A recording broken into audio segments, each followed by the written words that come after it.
Entre el desembarco de Cristóbal Colón en 1492 y la rendición de España en la batalla de Ayacucho en 1824, transcurrieron 332 años de dominación extranjera en territorio latinoamericano.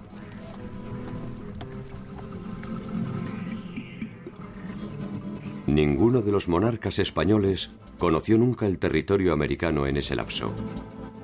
Y la corte portuguesa solo lo haría en 1807 escapando de la invasión bonapartista.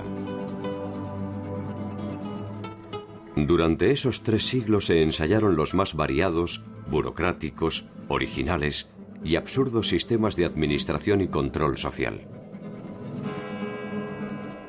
Tarde o temprano todos fracasaron y acabaron dando origen a la crisis del sistema. ¿Cómo y por qué se derrumbó el sistema de dominación colonial?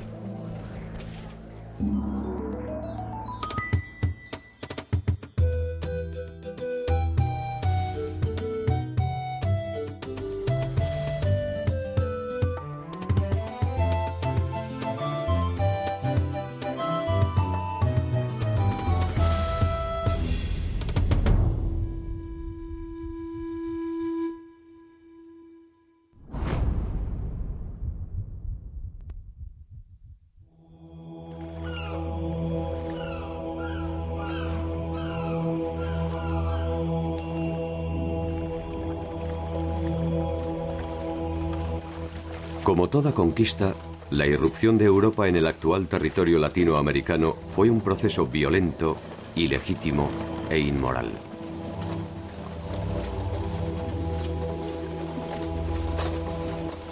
Una mirada tradicional explica los 3 siglos de dominación a partir de la ventaja tecnológica del invasor.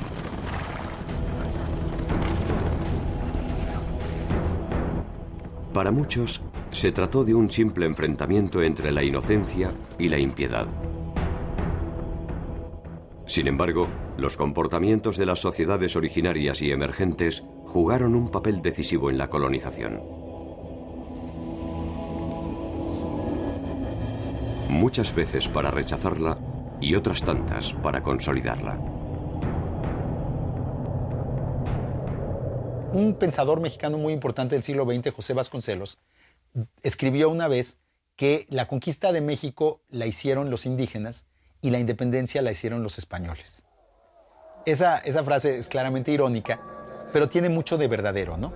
Realmente, como hemos visto, el ejército que conquistó Mexico Tenochtitlan y que destruyó el poderío mexica fue un ejército mayoritariamente indígena.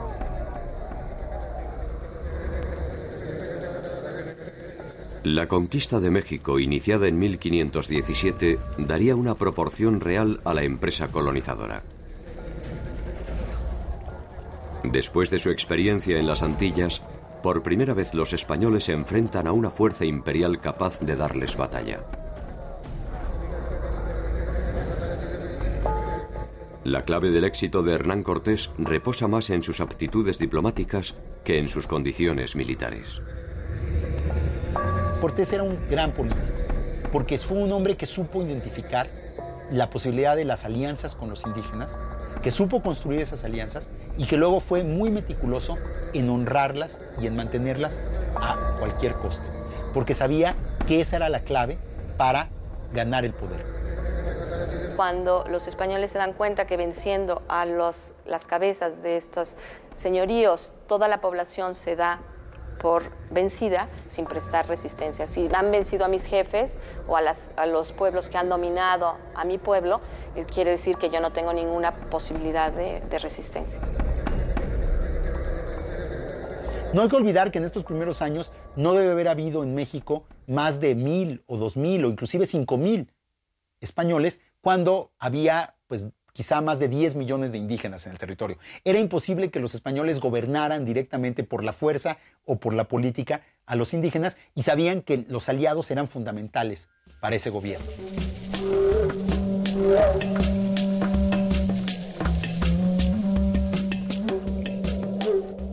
Podría resultar extraño que tamaña desproporción no haya desembocado en una resistencia más decidida y se haya reducido a esporádicas rebeliones. El régimen de tenencia de la tierra puede ser una de las razones de esta pasividad.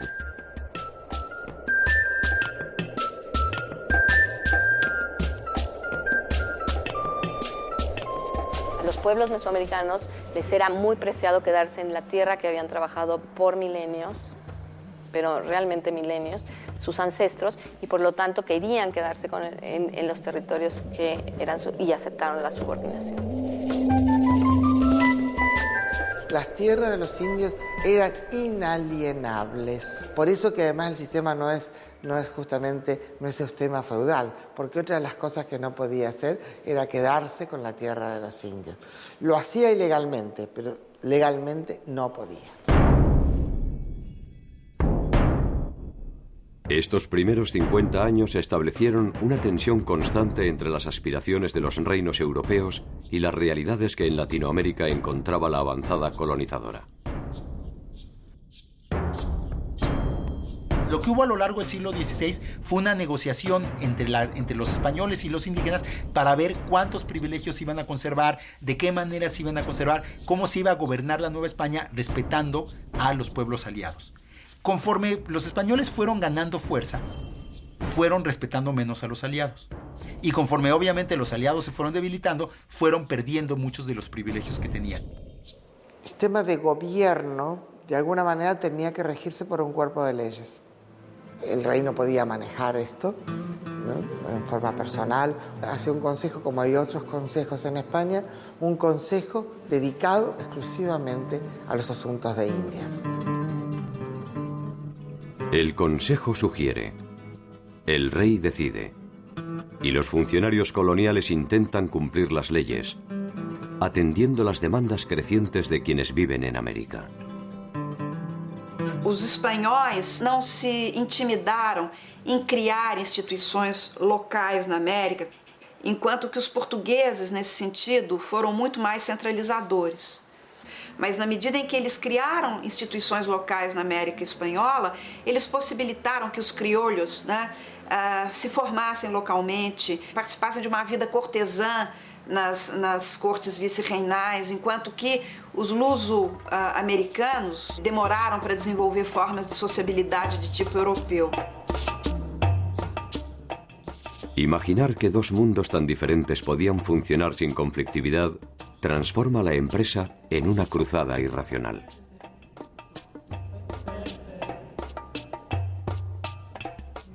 La Corona de Castilla intentó aquí un desarrollo armónico que ni siquiera había logrado en su propio territorio. No hay que olvidarse que nosotros hablamos de España, pero que España no existía.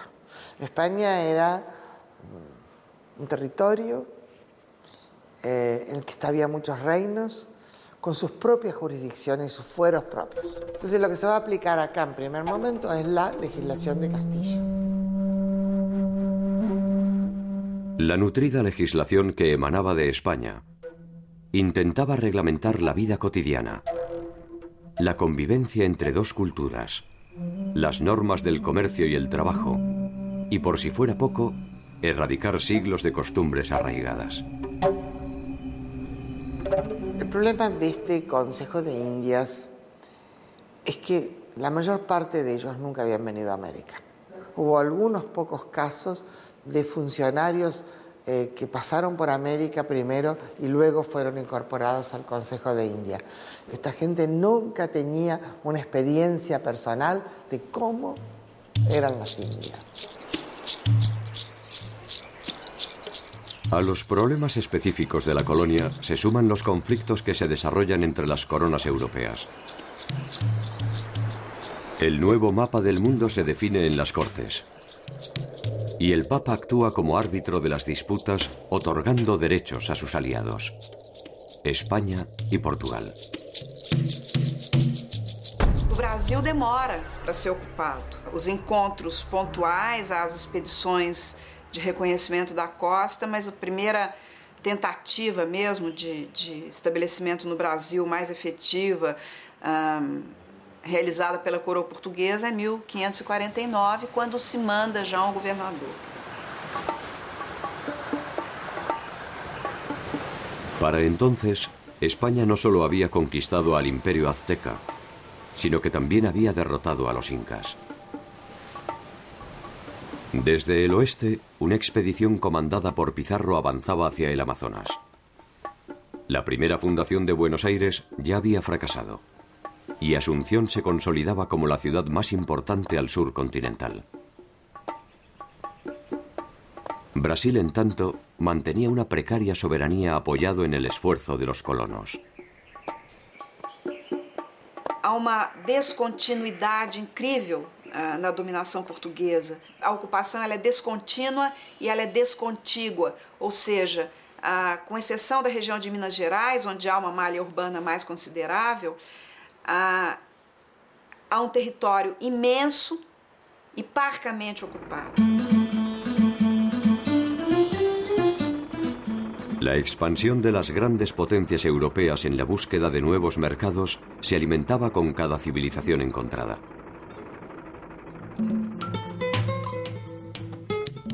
Cada una de ellas despertaba una ilusión de riqueza que convocaba a los mercaderes del mundo deseosos de participar en el reparto de utilidades. España y Portugal poseían la llave de este mundo de abundancia.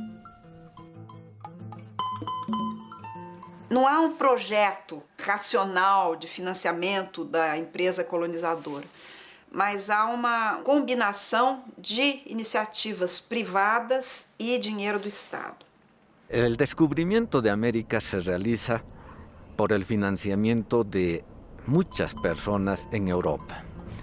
En realidad, con el descubrimiento de América hemos financiado el renacimiento europeo y tal vez España ha sido el país menos beneficiario.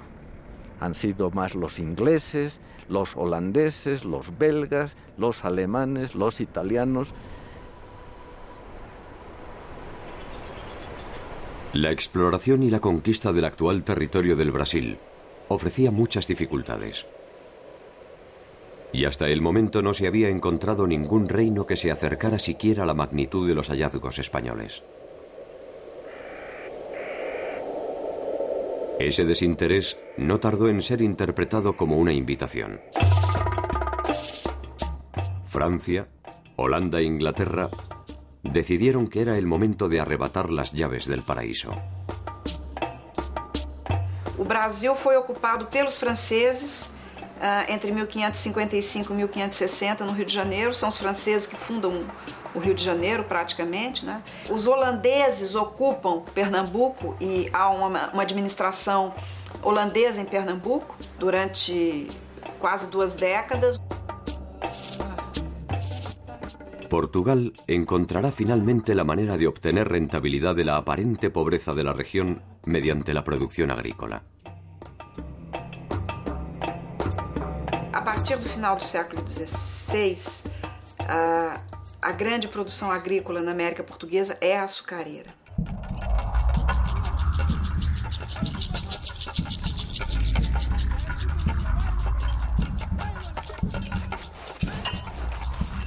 El tráfico de esclavos fue otra de las fuentes de ingresos primordiales de Portugal y de otras potencias europeas. En 1518 se recibe el primer envío de esclavos africanos hacia América y el comercio no se detendrá hasta 1873, cuando el último de los cargamentos documentados llega al sur de la isla de Cuba.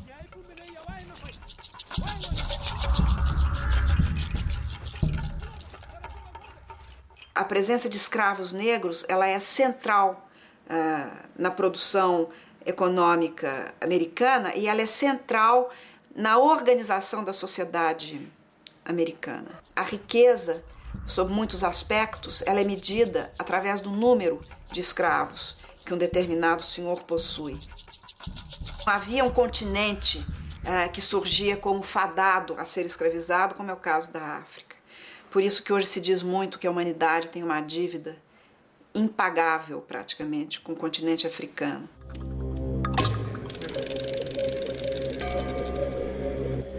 Un poco más de 100 años debió esperar Latinoamérica para que un funcionario colonial nacido en el territorio asumiera funciones de gobierno. En 1597, un hijo de españoles, Hernando Arias de Saavedra, Hernandarias, asume el liderazgo del gobierno de Paraguay. Desde el inicio de la conquista de la Cuenca del Plata, la resistencia de guaraníes y tupís puso en vilo tanto a la corona española como a la portuguesa.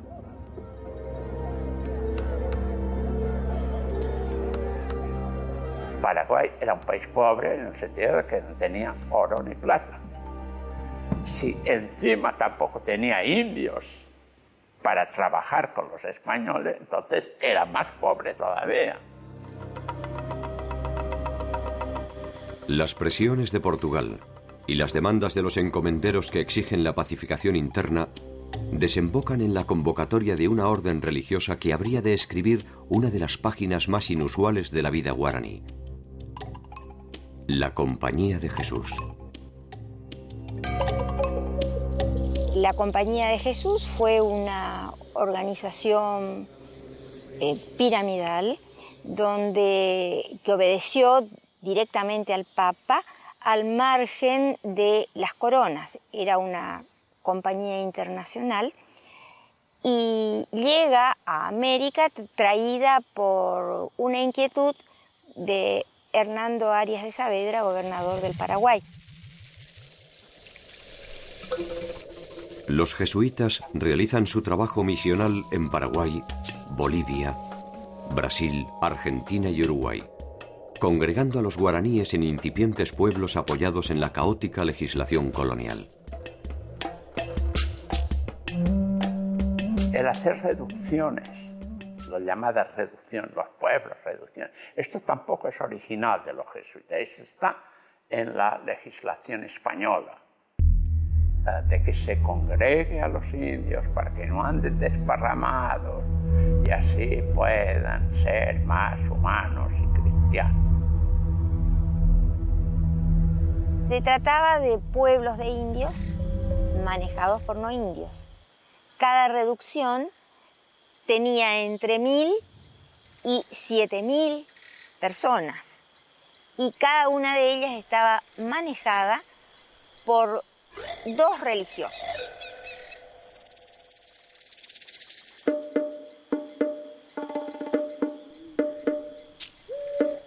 La experiencia jesuítica ha convocado innumerables debates. Más allá de su indudable éxito, las razones profundas de su emplazamiento y la aceptación de los indígenas del régimen reduccional pueden explicarse como parte de un complejo esquema de negociación que incluyó exenciones tributarias, acceso a herramientas y protección ante los abusos. En los 10 primeros años, a partir de la conversión, se estaba libre de pagar este tributo, lo cual era un atractivo para el indígena de decir, bueno, yo me hago cristiano, pero durante 10 años no voy a pagar todavía tributo.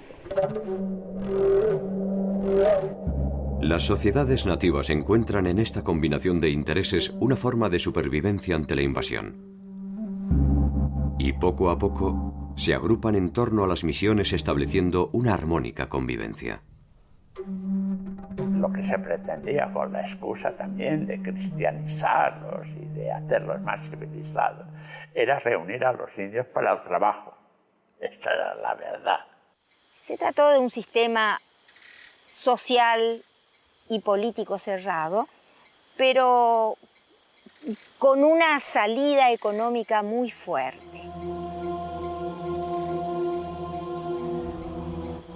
Las misiones crecieron exponencialmente, y lo que en apariencia era una solución para el problema de la mano de obra nativa, derivó en un enfrentamiento con los encomenderos españoles. Los encomenderos en un primer momento pensaban que al final estos indios iban a caer en sus manos y se dieron muy pronto cuenta de que no. Y no solamente no caían en sus manos, sino que llegaron a formar lo que a veces se ha llamado una república autónoma. Pero eran verdaderas ciudades totalmente planificadas, a diferencia de las hispanas, que eran caseríos sin planificación, en el momento justamente de la expulsión, en Santana habían 4.800 personas, en Loreto 7.000, en San Ignacio 6.800, Asunción, que era otra gran ciudad hispana, 2.000. Y en Buenos Aires, la más grande de las ciudades hispanas, 5.000. Con los jesuitas de esta época, con las reducciones que ellos empiezan, basados en la legislación española, basados en que también es un método para la misión, pero llevando el derecho a un nivel de radicalidad a lo cual los españoles no estaban acostumbrados, entonces hacen reducciones de indios para que puedan vivir por sus propios medios. Y con eso demostraron que estas sociedades indígenas tuvieron un grado de desarrollo, bueno, 10, 100 veces superior al propio español criollo. La experiencia jesuítica nunca alcanzó ese grado de eficacia en otros territorios. Cada una de las versiones de Latinoamérica imponía sus propios sellos a las formas de organización. En el territorio andino, una figura distintiva iba a marcar los límites de la dominación colonial: el curaca.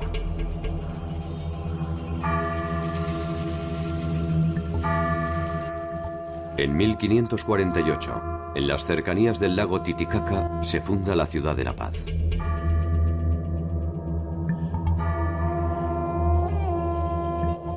Los garantes del equilibrio andino eran los jefes regionales o curacas, que actuaban como nexo entre el mundo colonial y el indígena.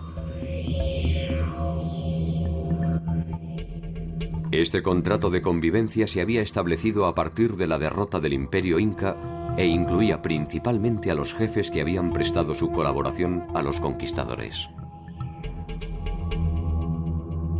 La bisagra típica que había en el Estado colonial era que estaba entre la llamada República de Indios y la de República de Españoles. En unas partes llamaban cacique, en otras llamaban curaca. Estos eran los que tienen autoridad fuerte dentro del pueblo originario, y estos eran un puente, efectivamente, entre los dos.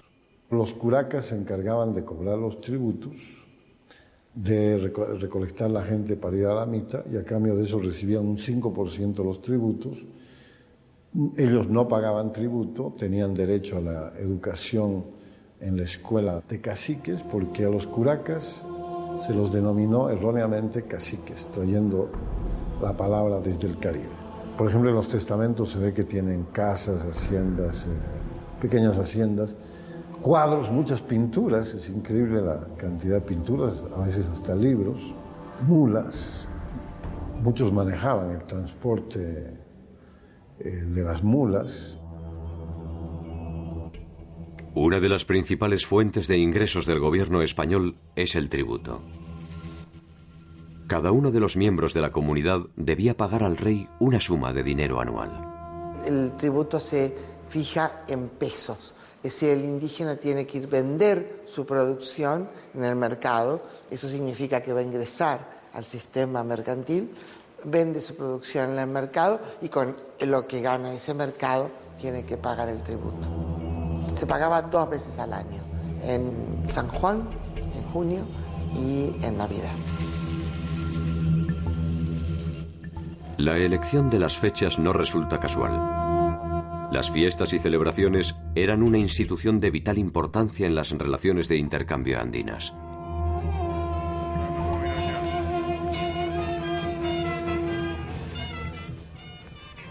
Los españoles les otorgaron una nueva significación simbólica, pero las mantuvieron como un instrumento de recaudación de bienes y servicios.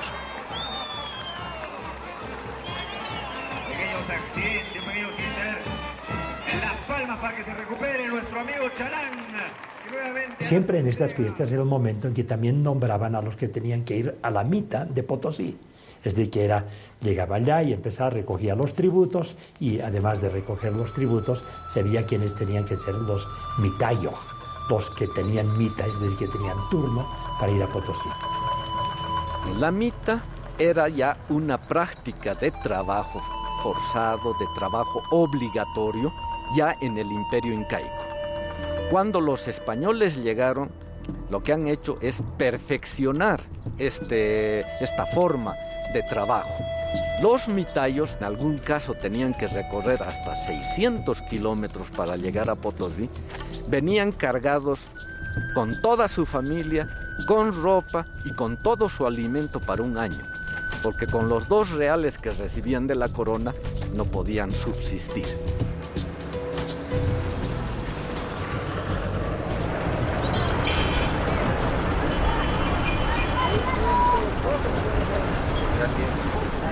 Ustedes no conocen y necesitan conocer la mina para trabajarla. Es que me gustaría que entren un hito por lo menos para conocerlo. No es como imaginan.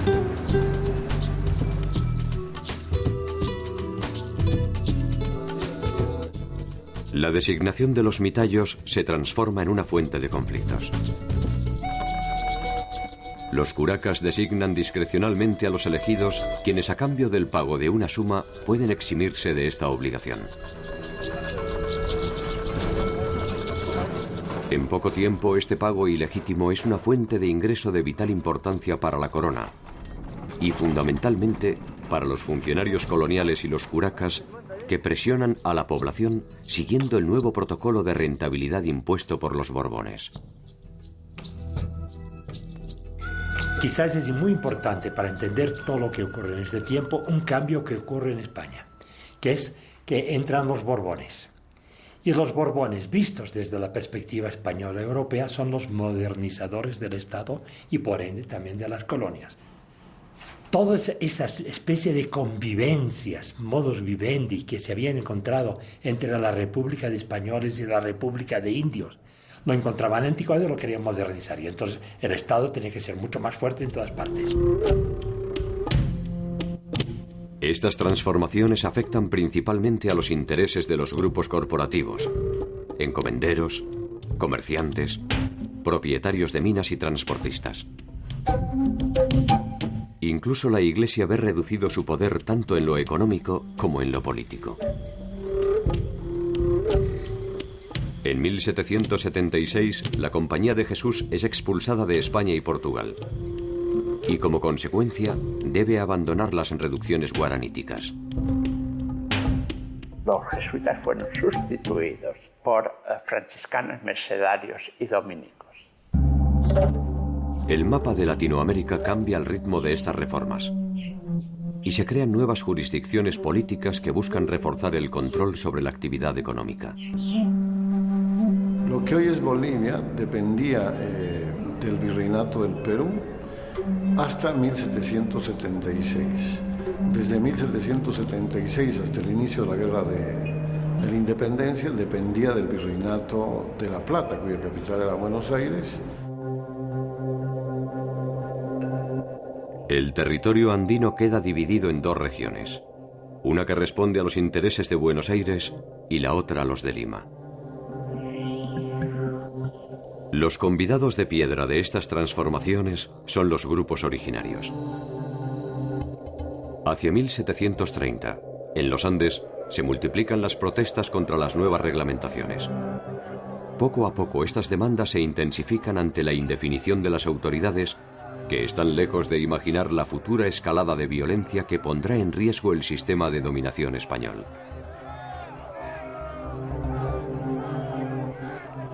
Los curacas, que fueron aliados de los españoles durante la conquista, y naturalmente sus herederos, gobernaron las comunidades andinas por algo más de 200 años. El doble de lo que había durado el Imperio Inca. El nombramiento de nuevos curacas, impulsado por los Borbones, los desplaza del centro del poder y compromete sus privilegios. Los españoles borbónicos empezaban a poner su gente, a olvidar a estos que era como, digamos, la nobleza que servía de puente entre los dos. Y empezaban a poner su gente como las principales autoridades. Llegó lo que aquí se empezó a llamar los caciques intrusos. Los caciques le daban distintos nombres que no respetaban esta autoridad de este estilo. Todo eso creó un montón de revueltas en distintas partes de resistencia a la manera en que se vivía, tanto en los indígenas como también en algunos españoles. Hubo una serie de rebeliones en todo ese tiempo. Estos nuevos curacas carecían de legitimidad histórica y geográfica y eran elegidos por los españoles según su propia conveniencia. Los curacas desplazados y sus herederos no tardaron en presionar a las autoridades para recuperar su pequeño espacio de poder. Florencio Lupa era un curaca mestizo que gobernaba la región de Moscari. En su figura se concentran todos los vicios que sirvieron de fragua para la rebelión. Su situación patrimonial se sustentaba en una administración despótica, que incluía otra de las prácticas lucrativas que había instaurado la corona: los repartos. Los repartos era en vez de mercado libre o comercio libre, comercio obligatorio. Telas que llegaban de España o de los Obraques o de otras partes, mulas que venían del norte argentino. El corregidor tenía el monopolio de la comercialización de esto y obligaba a que la gente del común compraran esas cosas.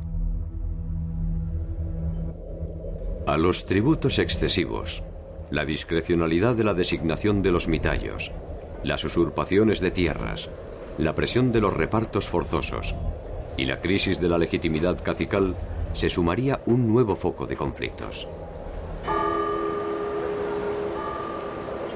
La población andina estaba obligada a pagar un tributo a las iglesias y a correr con los gastos de las celebraciones religiosas. Los Borbones reducen estos aportes, y los curas en represalia suspenden algunas de las fiestas y presionan a los indígenas para que continúen pagando. Dionisio Cortés, uno de los curas de la región norte del Potosí, llegará incluso a encerrarlos y castigarlos con azotes ante la negativa de continuar aportando al mantenimiento de la iglesia.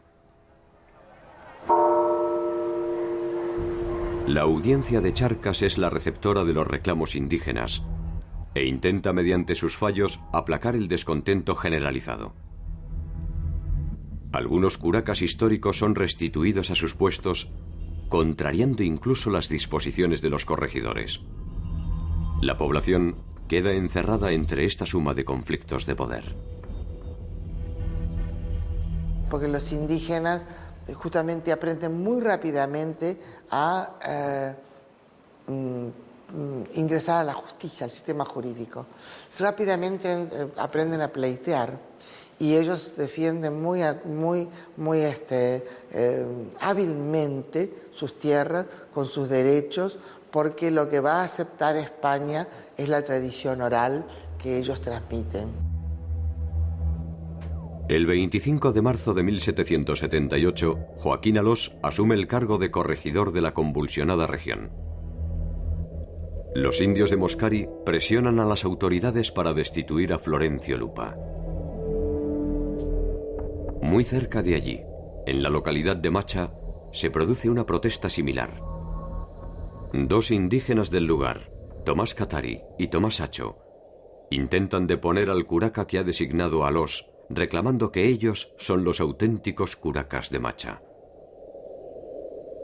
Alós los manda detener. Lejos de amedrentarse, en cuanto recuperan su libertad, inician su más ambiciosa travesía. Se fueron caminando hasta Buenos Aires a reclamar en el virreinato que ellos eran los legítimos curacas de esta región. 3000 kilómetros los separaban de la capital virreinal. Tomás Catari era un indio modesto, analfabeto, y su condición de heredero legítimo por vía del linaje era al menos cuestionable. Sin embargo, quizás en honor al carácter épico de la proeza, es recibido en Buenos Aires por el virrey Bertiz, quien ordena investigar al corregidor Alós y reponer a Catari como curaca de Macha de comprobarse la veracidad de sus planteamientos. A su regreso, en mayo de 1779, Tomás Katari es encarcelado nuevamente por Alós, quien confisca el documento firmado por el virrey, aduciendo que es falso. En agosto de 1780, Alós sufre una violenta manifestación que exige la liberación de Katari. Al comienzo de la represión, Alós es tomado prisionero.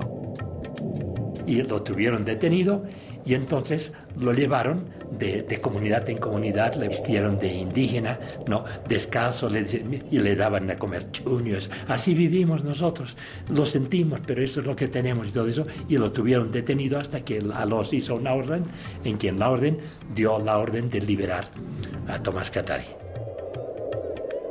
Durante este conflicto, los grupos aymaras de Macha terminaron pagando a Tomás Katari el tributo exigido por la corona. Katari no solo entregó sus tributos a las autoridades virreinales, también aumentó la recaudación, demostrando los manejos fraudulentos que se habían institucionalizado en la región. Sin embargo, la detención del corregidor Alós era un abierto desafío al orden colonial, que difícilmente pudiera ser tolerado. El 5 de septiembre de 1780 hay incertidumbre y preocupación en la ciudad de La Paz. Los rumores hablan de un inminente ataque de los indígenas. La conmoción tiene sus razones en las puertas de la ciudad más representativa del poder español. Sobre una cruz se exhibe la cabeza del curaca más representativo de la corrupción local, Florencio Lupa, quien ha sido ejecutado por los rebeldes.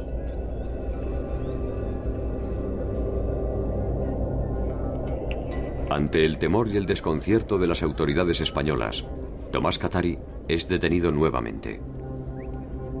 Y fue entonces que, por influencia de unos españoles que trabajaban en minas de allá, agarraron a Tomás Katari y, llevándolo a Sucre, en unos barrancos que hay allá que se llaman Chataquilla, allá lo despeñaron. La muerte del líder llevaría una espiral de violencia a la región. Sus hermanos Dámaso y Nicolás Katari se enfrentan ahora abiertamente con el régimen. Los españoles pierden el control territorial, abandonan las haciendas, se refugian en iglesias y ciudades y los indígenas armados controlan la región norte del Potosí.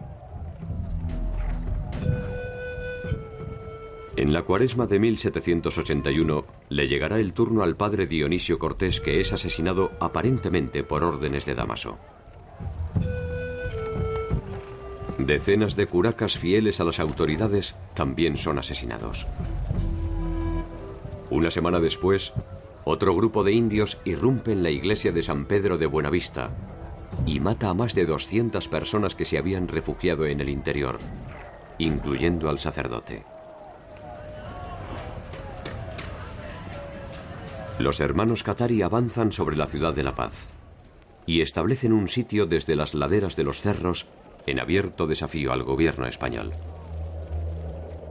No muy lejos de allí, Cuzco, la que había sido la gloriosa capital del Imperio Inca, vivirá un episodio similar. A medio camino entre Cusco y el lago Titicaca hay un lugar llamado Tungazuca, que es una hacienda cuyo propietario de esta hacienda era el cacique José Gabriel Condorcanqui. Ese era su nombre. José Gabriel Condorcanqui, que pasaría a la historia como Tupac Amaru II, lidera una protesta similar contra los abusos de los corregidores. Así como este Tomás Katari era relativamente pobretón, no era un ricacho, pues él era un señor de esos así, había estudiado en el colegio de los jesuitas, no el para hijos de caciques, sino el de los españoles. Tenía mucha conciencia de su nobleza inca, tenía un pleito en el virreinato por el marquesado de Oropesa, es decir, un título nobiliario español. Mientras que la sublevación de los cataris fue la consecuencia de un proceso algo improvisado, la de Tupac Amaru fue una acción premeditada que perseguía fines específicos: la búsqueda del poder. El corregidor de la región de Tinta, don Antonio de Arriaga, serviría de instrumento para dar inicio a la rebelión y hacerla irreversible. Fue el día 4 de noviembre del mismo año, del 1780. Tupac Amaru, que hizo toda una gran fiesta en su finca de Tuncazuca, invitó al corregidor. Cuando se estaba yendo, le hicieron una emboscada allí a la salida de ahí y lo trajeron detenido, preso ya, y empezó a hacer un juicio a Arriaga por las cosas que había hecho contra su pueblo. La sorpresa de Arriaga debe haber sido mayúscula. Un nativo se arrogaba el poder de justicia en territorio español. Al menos no fue una sorpresa duradera. 6 días después sería encontrado culpable y Tupac Amaru II daría un paso más arriesgado. Levantó una horca, que era privilegio de los españoles, y lo colgaron. Y a partir de eso, entonces empezó una rebelión, y ahí Tupac Amaru buscó una alianza con los mestizos del Cusco.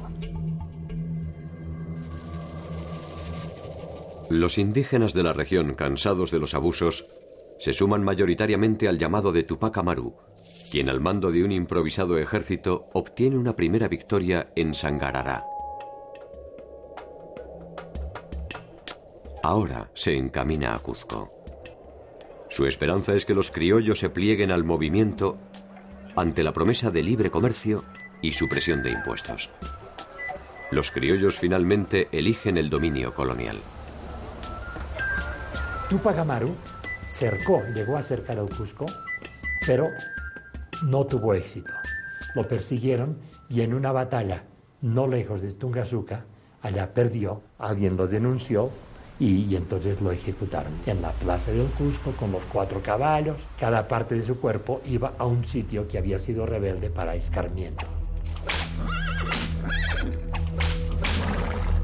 Y así fue que acabó Tupac Amaru pronto, bastante pronto. Algunos de sus capitanes logran escapar hacia el sur, donde la rebelión iniciada por los cataris aún no se había apagado. Los cataris todavía mantienen el cerco sobre la paz y están en condiciones de dar el golpe definitivo. Pero las diferencias internas entre los grupos rebeldes, fundamentalmente entre los de Macha y Pocoata, paralizan el movimiento. El cerco se diluye y algunos curacas comienzan a ver que quizás han ido demasiado lejos. Los hermanos Katari y los principales líderes en rebeldes son delatados por sus propios compañeros y apresados por las autoridades españolas. Los traidores recibirán a cambio una amnistía general y la restitución de sus privilegios. La caída de Nicolás y de Dámaso en las puertas de Sucre ocurrió a principios del 81. Los detuvieron, les hicieron un juicio y los ajusticiaron. Dámaso Katari y su hermano Nicolás, junto con otros insurgentes, fueron ahorcados en la plaza pública. La orden exigía que sus restos mutilados se exhibieran en las cabeceras de los pueblos rebeldes. Pese al escarmiento ejemplar, el control de la región estaba lejos de volver al estado anterior a la revuelta. Entre Potosí y La Paz se encuentra la ciudad de Oruro. De allí surgiría el líder que podría reunir ambas rebeliones bajo un solo nombre: Julián Apasa. Ya se sabía que Tomás Katari lo habían matado, ¿no? Que Tupac Amaru ya lo habían matado, y entonces él hizo una sesión de lo que se podría llamar de chamacanis.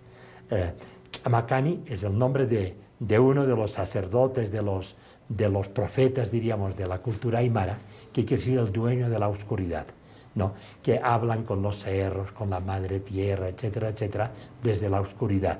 No tienen contacto, como una especie de medium. Entonces, en una sesión, en un cuartito, no se sabe dónde, él estaba ya acurrucado, tapado con un poncho, y de repente empezó a hablar, y le empezaron a preguntar: ¿y quién eres? Y de repente dijo: soy Tomás Tupac Katari.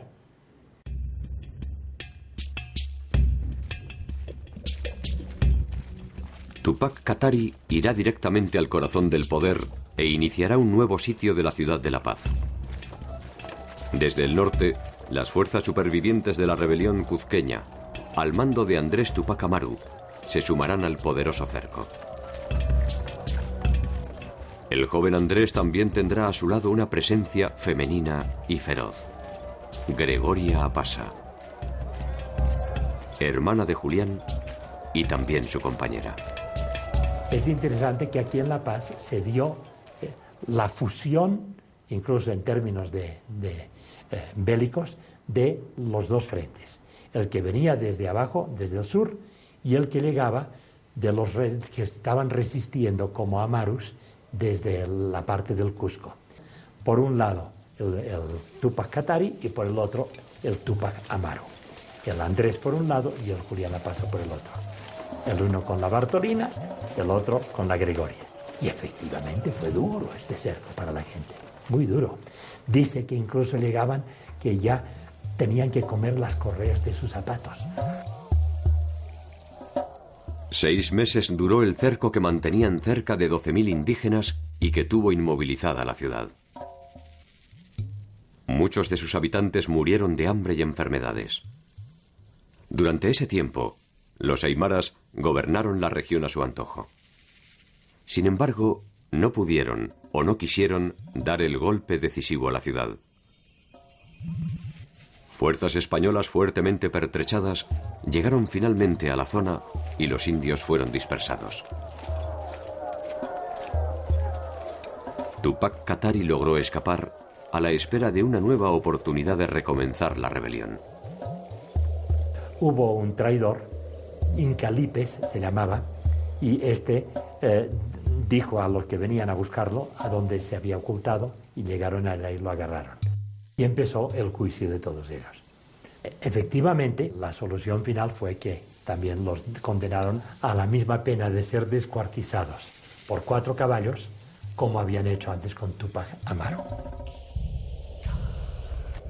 Tomás Katari, Nicolás Katari, Damaso Katari, José Gabriel Condorcanqui, Micaela Bastidas, Julián Apasa, Bartolina Sisa y Gregoria Apasa son los nombres llanos de quienes pusieron en vilo al poder colonial. Sus motivaciones iniciales fueron diferentes y sus finales apenas se diferenciaron con el grado de crueldad con el que fueron ajusticiados. Cuando sus restos fueron esparcidos por el territorio andino, perdieron sus individualidades y fueron semillas de otros Amarus y Kataris. Aunque quizás no hablaran tan explícitamente de independencia, pero fue una rebelión claramente contra el poder colonial.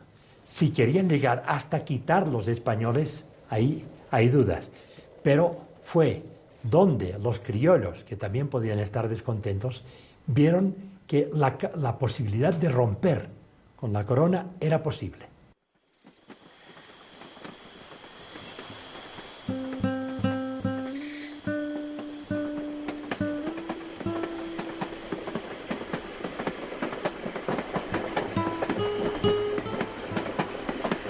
La próxima estación en la historia de Latinoamérica es la de las guerras de la independencia. Allí se detendrá el viaje de la conquista europea y se iniciará una nueva y no menos conflictiva instancia política. Los pueblos originarios perdieron en esa ocasión el tren que podría haberlos llevado a una demorada victoria. La fanática convicción del poder colonial los había homogeneizado como tributarios sometidos. Ese sometimiento estableció un grado de pertenencia común que originó muchas de las rebeliones indianas. La compra de voluntades y la obtención de módicos privilegios finalmente definieron la suerte de las revueltas. Mientras que algunos grupos resistieron con perseverancia la dominación, otros muchos prefirieron amoldarse a las condiciones del vencedor, dándole el impulso necesario para prorrogar el sometimiento. Quizás ese sea el único saber que nos legó la larga noche de la ignorancia.